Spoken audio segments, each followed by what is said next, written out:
All right, so good evening, everyone, and thank you for joining another edition of our Kaizen reading book.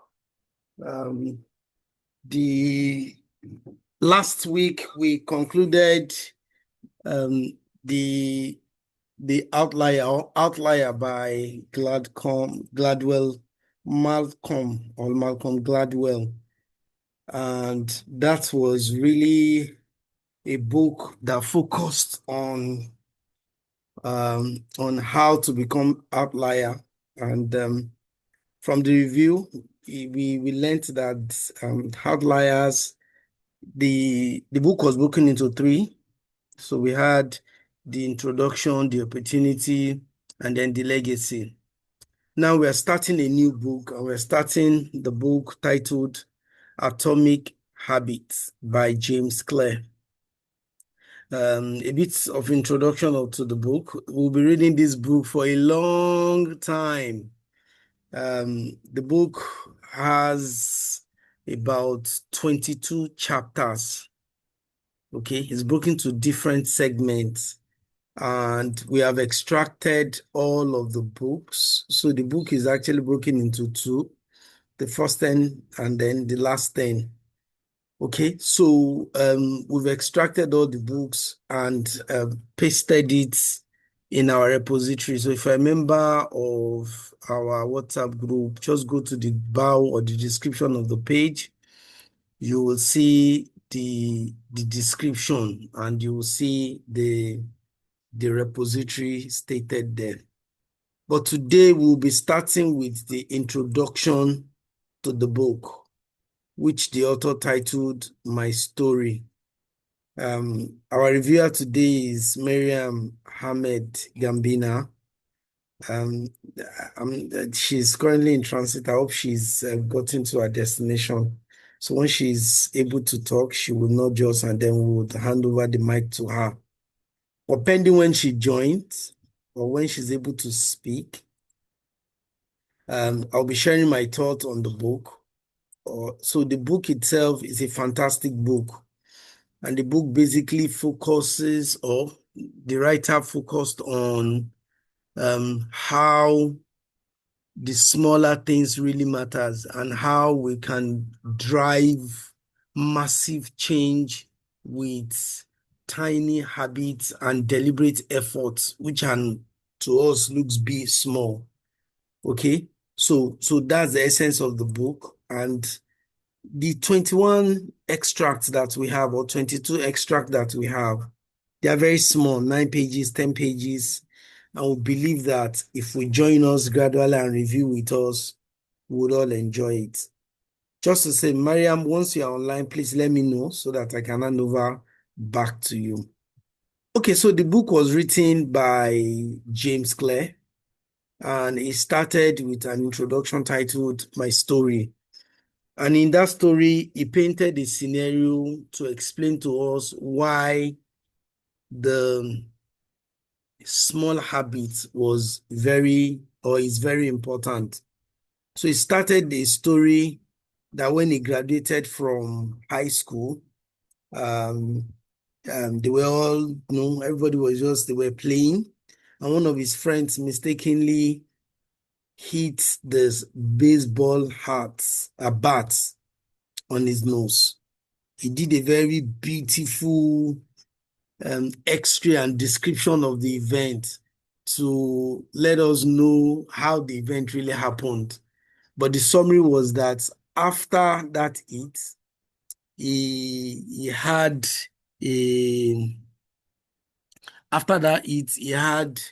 a broken nose, which really affected him, and he had a lot of accidents along that line. So he had a broken nose, his eyeball got protruded, and all of that. He had a lot of blood stain that they had to rush him to a hospital.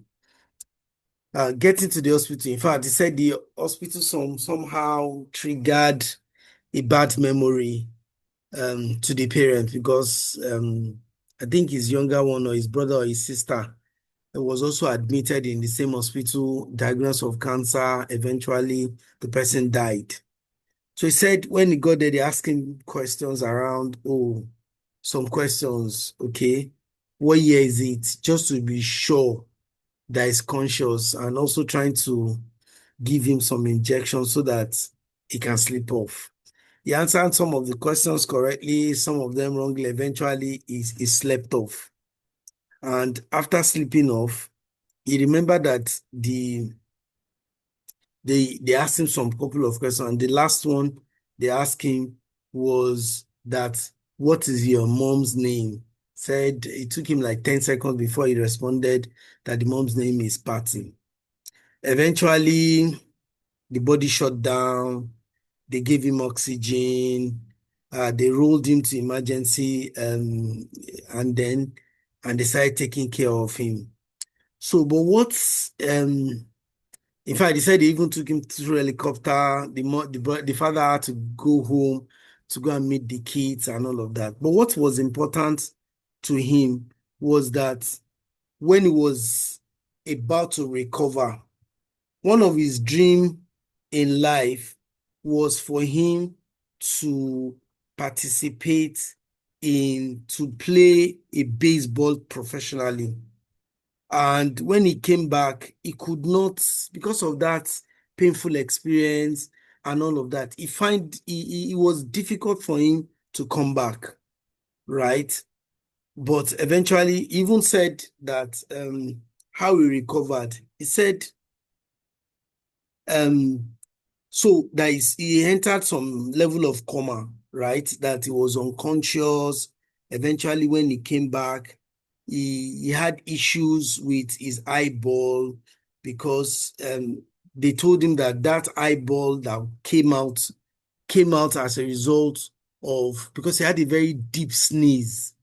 As a result of that affected his eyes.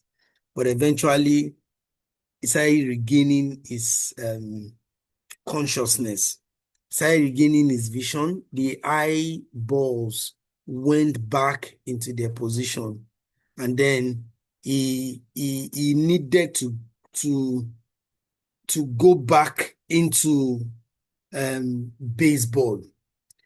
Baseball his goal in life was to play in a professional baseball team, right? So, but because of the accident he had, it was difficult for him to come back. But eventually, because of this determination, he came back. And when he came back, he started little by little for him to come back. Said that he went to play a game, right? In fact, he doubted himself that he's not able to do anything again, right? But because he believed that he could do it, he started coming back gradually. And he said that his return to baseball was not smooth at all, right? He had to start playing.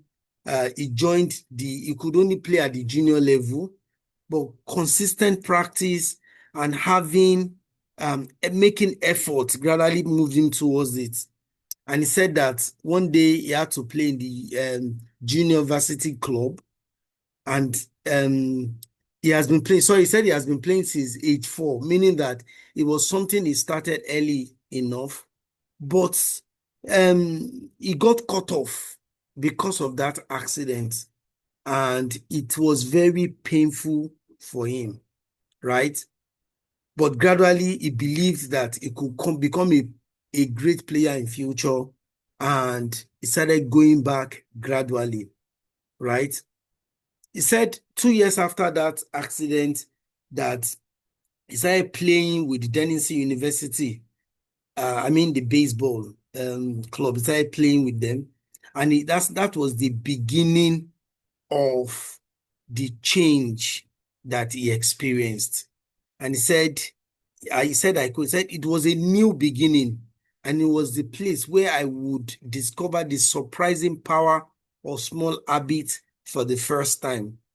So he said he said he could not start the baseball immediately because he was at home, right? His colleagues were focusing on those big things.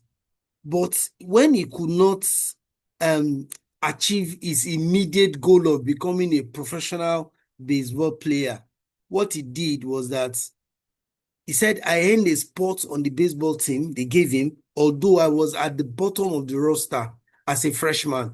So imagine somebody that had been playing something since 4 years, that now is in the university and is joining as the guy that is starting from the bottom, meaning that is like an amateur. He was not given that level of professional player that he expected to have, right? But he said that I wasn't going to be starting on the baseball team anytime soon. So he realized that that could not happen to be that he will be at the forefront. It's like being on the bench. He started focusing on some other things while his friends and peers were sleeping late, playing video games. He started building good habits around sleeping. So he said that he will go to bed to sleep early, right? He doesn't mess around his dorm, meaning that he became organized and he made it a point of duty for himself to make his room neat and tidy. So, Miriam, in case you're back online, please let me know. Right. Oh, okay, okay. So I think I'll pause. Miriam is online. Now, Miriam, you can take over the podium. Can you hear me? I'm trying to. Yes, I can hear you and I can see you. You can see me? Yes. How come I can't see myself? I think it's Zoom problem. But I can no longer see Oh, you okay. again, though. Okay, hold on. I think I pressed something. How about now? Yes, I can now see you. So you can go ahead. We You have about 30 can minutes see to me. go. Yes, I can see you. I can hear you clearly. Oh, good evening, everyone, and thank you so much, Mr. Kazim, for this honor. I'm so honored. And thank you, everyone, for joining. I'm super elated to share this book, a summary. So, a quick one. Atomic Habits is by James Clear, and it's an amazing book. So, the book words, which is atom at the gradually from the smallest to the biggest. And when we talk about habits are for your brain to recognize it as something that is automatic. So when you're doing it without you even thinking about it because you're used to it. So atomic habits, tiny things, doing it repeatedly, then it's become a usual process for you. So I'm going to be talking about some few points that James made, and they were very profound. And the first thing he talked about is he said 1% day. So, for instance, now setting of a room, you're trying to be tidy, you're trying to organize everywhere, and you could start from arranging your bed daily.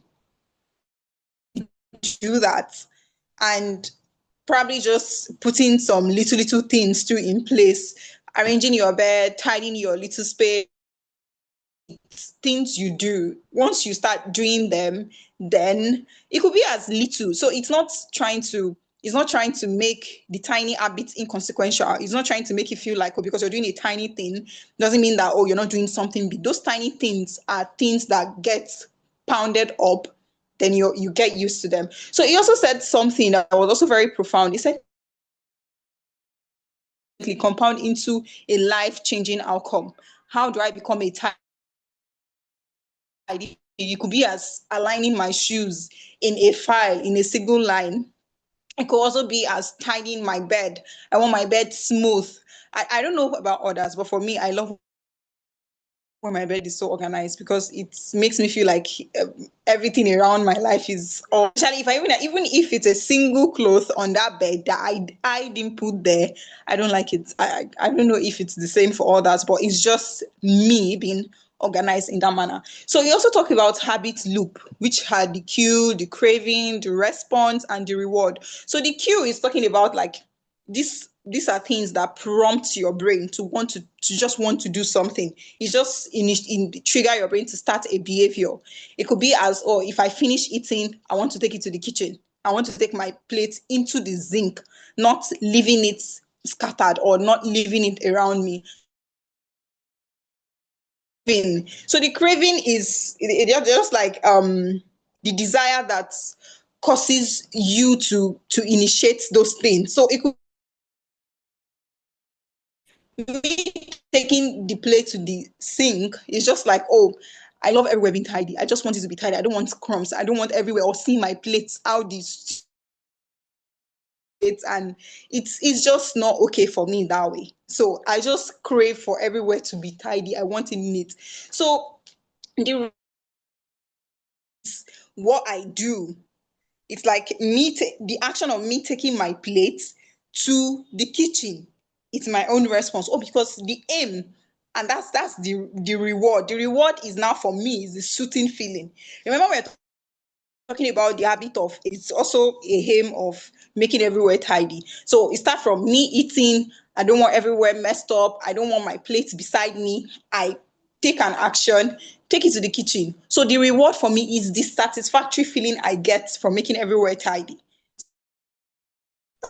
James Clear was talking about. And also he spoke about identity-based habits. So the identity-based habits, even before that time, there was something he also spoke about, which are the I call them layers for me, layers of behaviors. It sticks that way for me. It talks about 3 layers of behavioral change. So which are the outcome, the process, and then the identity base. So the outcome itself is talking about the surface layer, then we have the middle layer, and then we have the deepest layer. It's just a way of me understanding the book. Like that's how I got to the whole thing got to stick to me. So I made a jotting. So the outcome is like you focus on what you want to achieve. It could be as I want to lose weight. That's what I want to do. That's what I want to actually achieve. So the process, which is the middle layer, what are the things you're doing to lose weight? So, and that's like, for me to lose weight now, I have to cut down on diet. I have to exercise daily. Those are my process. Those are the underlying, or what will I talk about? Like the entire thing I have to, or my actions, basically. Those are my actions. Let's just put it that way. So I won't complicate so much. I won't complicate the whole thing. So then the third one is talking about the identity base, like the deepest layer. So you all agree with me that if you want to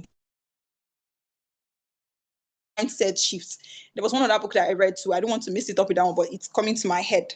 So mindset is very, very powerful. I don't know. I feel like there's an author that talking about something about mindset. I think I'm missing it. I'm going to think like a billionaire, possibly. So it's saying that if you want to achieve so many things, they have to be a shift in your mindset. So if I want to lose weight, if I don't believe myself in that process, if I don't see myself, or it's just like daydreaming, I daydream that I want to probably see myself in Paris. I want to go to Paris. I want to do this. I want to do that. So if I feel like, oh, I don't think I can never go to Paris, you've downgraded yourself so much that even if you're probably saving money for it, there's already a shift in your goal. You could use the money for something else because you don't even believe in yourself. So that identity is like, oh, who am I? What am I? It's a mindset thing. So if I don't see myself losing that weight, if I don't see myself in the process, then it's as futile as anything else. Like it means that I'm literally not doing anything. So that's what the identity base is talking about. Like I could say I am a healthy person. So if I'm a healthy person, then I have to go through the journey of being a healthy person. So that's that part. And then he also spoke about environment shapes behavior. And in the book, I could remember one powerful word he said. He said, the environment is the invisible hand that shift a person. So little things in the environment, you can't want to build a good habit in the negative environment. It's very hard. It's very, very hard. When everybody's literally doing the same, you're not like an alien. At some point, there's one adage that is very popular. I said, oh, if you can't beat them, you join them. In a place whereby they don't even believe in what you're doing and everybody is doing a particular norm and you want to be distinct, you know you can't win the war in that land. So you have to look for a way to shift somewhere, gather people, gather resources before you can think of coming back to that environment to fight and have your victory or your trophy cup. So that's what that part is talking about. The environment shapes your behavior. Another thing is to talk about accountability and social influence. That you need to be accountable. You need to find someone you're accountable to. It could be someone as I don't want to say as little, because friends are significant. So it could be your friend. Your friend could be your accountability partner. There was another thing he said again that I don't want to miss out. You talk about 4 laws. We talked about the 3 layers of behavioral change. Another one, you talk about the 4 laws of behavioral change as well, which are: make it obvious, make it attractive, make it satisfying, and make it easy for good habits. If you're creating a good habit, there are laws that you have to follow, which is: make it obvious. If you want to probably make your comfort space the best space you can be in. You could go out there, be tired, be stressed, and like when you're coming home, the feeling of you coming home it's like a dopamine feeling for you. Oh, finally I'm going to get home and I'm going to relax. Of course, for someone that is a very neat person, you don't want to come to an untidy environment. You won't like it. You won't even feel yourself. So if you come to a space whereby you say, oh, make it obvious, like your habits change, oh, my environment. So I want to design my room. I want to design my room to be my safe space. So it could be that, okay, I have my bed separately, I have where I eat separately, I have where I read to separately. So it's making yourself discipline. You're disciplining yourself in that process. So you're trying to tell yourself that, okay, this and this and this are what I'm going to be doing at different timing. So you make it attractive. You all agree with me that nobody wants to be in a place that it's not beautiful. Even the dirtiest person love a beautiful space. You can come into them like, oh wow, this is so nice, this is so beautiful. You make it attractive. So, and then you make it easy. You don't want things to be complex and to be hard for you. You just want it smooth and let it go freely. And then the last one, you say you make it satisfying. Satisfying in the sense that, okay, what's the reward? You are getting to this point. Oh, if I get to see everywhere neat and tidy, oh, I'm so happy. Now I can finally want to relax and sleep on my bed. So those are the major things, and there are many more things also you spoke about in the book. And I would just like to conclude it that way. Thank you. Thank you so much, Mariam, for that wonderful presentation. Apologies for the experience and the delay. We understand that we put you through a lot of stress. So we really appreciate the insights. And we have about 2 minutes to go. I don't know if there's any comment from the house about the introduction to this book. We're going to be starting the first chapter next week. So if you have any comment, feel free to raise your hand and we'll take it quickly before we close. Thank you, Mariam.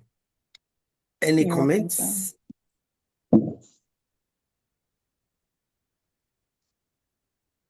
Okay. All right. So if there's no comments, the first segment of the book we'll be talking to next week is the fundamentals. And it's titled Why Tiny Changes Make a Big Difference. And the first topic under that part 1 is the surprising power of atomic habits. The surprising power of atomic habits.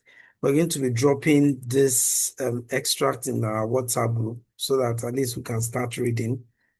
If you want to buy the book, hard copy, please feel free to buy. If you want to also read the extract per week, please also, you can download it from our repository that I mentioned earlier.